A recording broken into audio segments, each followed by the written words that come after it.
Good afternoon, everyone. Again, my name is Dr. Bryan Davis. I am a clinical health psychologist at the Norton Neuroscience Institute.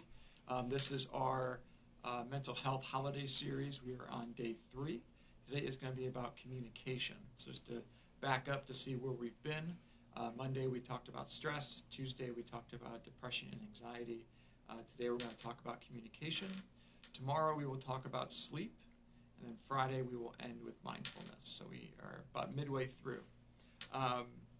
So today with communication, I think that this is a big factor that leads to stress. So if you haven't recognized yet, a lot of the topics that we've talked about all kind of lean in and bleed into each other.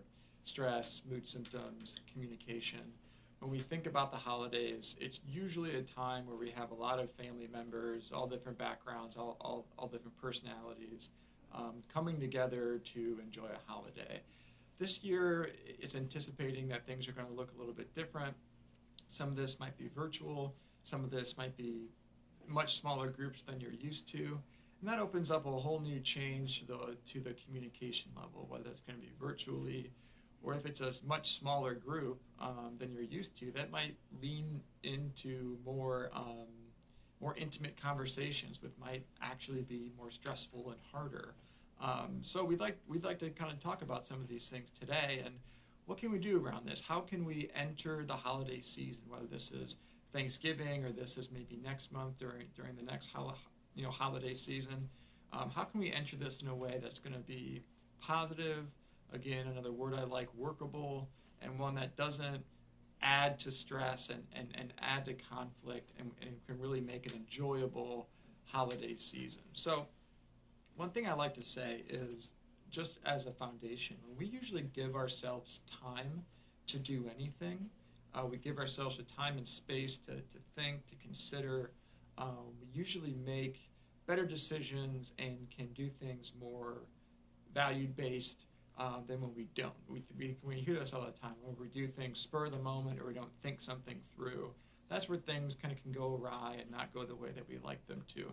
And that's what happens often with communication. A lot of times when it becomes very spontaneous or we don't anticipate something, that's where maybe we say something off the cuff that we might regret later, or that's maybe where we get caught off guard, and it just creates moments that are more challenging. So, my first tip is to really anticipate the conversation or the environment that you are going to be in, whether that's going to be virtual. Anticipate what that might look like, what the conversations might steer around, the patience that may need to come in more than at any other time.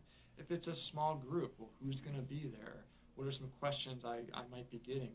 How am I going to kind of react to something? So when we do that, we give ourselves that time and space to think about that. We can then plan accordingly. Another thing to anticipate, well, what if I do get frustrated? What am I going to do with that? What if someone does make an off-the-cuff comment, or maybe I do get a little bit flustered using Zoom or using some other platform virtually? It's anticipating that things might get frustrating and having a plan. That kind of leads into my next tip is giving yourself an escape plan. Now, when I say that, I don't mean run for the hills, but I mean give yourself the opportunity, if you do feel yourself getting stressed out, to give yourself a break. We talked Monday during the stress topic about deep breathing skills. Maybe we can utilize those. Those are things that you can do in person. Most times people don't even recognize that you're even doing them, but taking some deep breaths into the nose, out to the mouth, using the diaphragm. You can do this sitting on the couch, on the kitchen table, in the bathroom, wherever you need to do this. I think it can be really helpful to kind of bring you back down to homeostasis and bring those frustration levels down. Maybe it's getting out of the house if you are meeting with a very small group of people, taking a walk, or maybe this is during the virtual session. Maybe it's muting yourself, or maybe it's standing up and taking a break from in front of the computer. Whatever it is, give yourself that time. This is all back to the rehearsal, the anticipation, and the thought that goes in before we even step into whatever environment we are in this holiday season. Kind of in accordance with that is my next tip, is to set goals for yourself. How would you like this to go? How would you like to practice your communication? Maybe you want to be a little bit more talkative. Maybe you want to be a little bit more silent. Maybe you want to be more interested in what other people are saying. Maybe you want to ask kind of probing questions that people appreciate. It's not just surface level. It's not just talking about the weather or talking about sports. Maybe you're asking, hey, how's school going? Or hey, I remember you took you took an exam a couple weeks ago.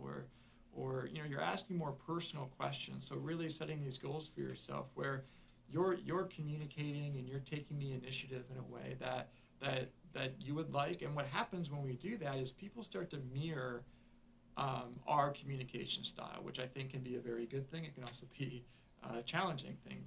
For example, if it becomes argumentative or close-ended or yes/no questions, people tend to reciprocate that. Also, too, if it's open-ended questions, if it's interested questions, if it's these things that maybe we're doing, other people may do this back to us. So people will mirror, and then that gives us a sense of control and a sense of comfort, and how you can really establish a real positive environment, whether that's virtual or in a very small group. My next tip, we're talking a lot about talking, so a lot about groups and communicating and all these different factors. But I also want to bring up another topic, which is silence.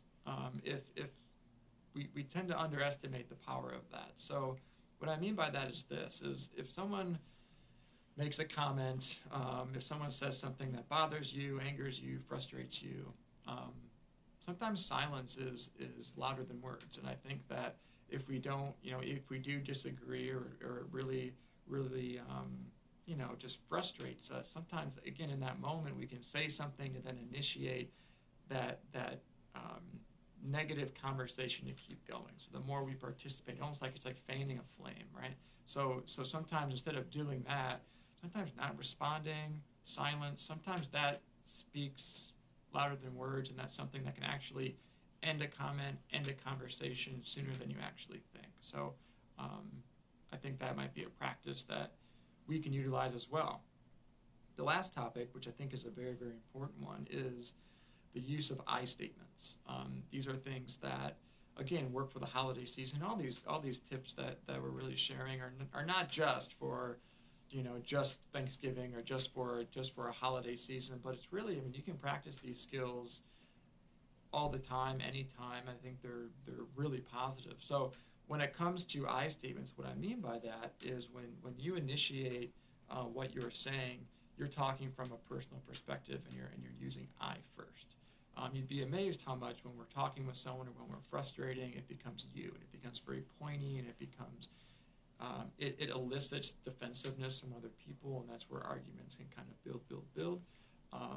And some examples of that is if we say, hey, if you say that one more time, I'm going to leave. Or every time you say this, you ruin everything. And there's a lot of you, and it feels pointed. And although, you might not be wrong in what you're saying, what you're doing is it establishes a conversation that's going to become more challenging and become more conflicted. So when we use I statements, and you can basically provide the same message, but coming from a place where it's more personal, it's something like, I feel sad whenever I hear this. And usually if you're talking to a family member, they don't usually want to make you feel sad or feel bad. So if you elicit that, hey, this is what you're feeling, I feel this, that's usually a more helpful place to be. And then the other person, again, can mirror that back. So, they can say, well, I didn't mean to make you feel that way. And, I was saying this because, I also feel ignored sometimes too. And then it becomes just a different conversation. It's a good practice to have. Now, sometimes when we use I statements, we can then turn those into ones that aren't all that helpful either, right? So we can say something like, I hate when you don't listen to me, right? That's still an I statement, but you're using it in a way that's still very pointed. And you can practice this by saying, instead of I hate when you, but going more like, when you do not listen to what I'm saying, I feel unloved, or I feel ignored.